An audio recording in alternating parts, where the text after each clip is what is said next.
what shared sacrifice means. I don't know what fair share means. Every time when I talk about it on my radio show, I ask people, give me a number, Bill Press. Give me a number. Give me a percentage where Ed Schultz should pay more than I should, right? Because he makes more money than I do. So give me a number. Let me put it this way. I'll give you something, Heidi. Here's a number, right?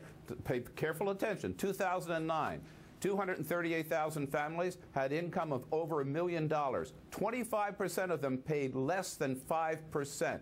Oh, Bill O'Reilly's driver, his barber, the guy cuts his grass, again, the person he buys his falafels from, they pay more than 15%. So whatever it is, let's have a fair rate, and everybody share in that sacrifice. That's all we're asking. I agree. 10% across the board for everybody. But look at the people. We have almost half this country who doesn't pay taxes at all, income taxes, because they get the earned income tax credit. How is that fair to me? And I don't want to hear, oh, they don't make that much money, they can't afford to pay. They're not paying their fair share of squat. And I'm picking up the balance, and I can't afford that. But the people at the bottom are not the ones with the money, Heidi. It's the people at the top. Doesn't matter. They're not paying their fair share. No, it does matter. It does matter, because a lot of that is capital gains money. They don't sweat. They don't work a day in their life, and they're getting all this money because from stock income, and they're taxed at 15%. That is obscene. Heidi, let me give you a number. Heidi, let me give you a number that works. It's proven to work. It took the country into surpluses before we went into war,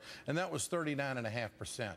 Why wouldn't you be willing to go back to 39.5%, the old Clinton rates, when we had economic success for the good of the country? It would hit only less than 2% of the American people. I mean, 98% of the American people wouldn't be touched by this. I mean, why is it that the Republican Party and you conservative talkers constantly think that it's terribly unfair to go to 39.5%?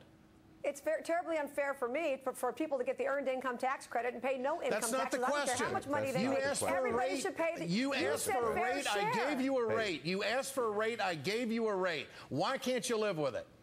I will go with a rate that everybody pays. 10%, 12%, 15%, whatever. 39%, then everybody's paying it, even the low-income people. Hey, There's no reason they should get a free pass. Heidi, read the Bible. It's the parable of the talents. The more God gives you, the more you should be willing to give back, Heidi. It's in the Bible. Heidi Harris, Bill Press, great to have both of you with us here tonight. Thanks so much. Good discussion.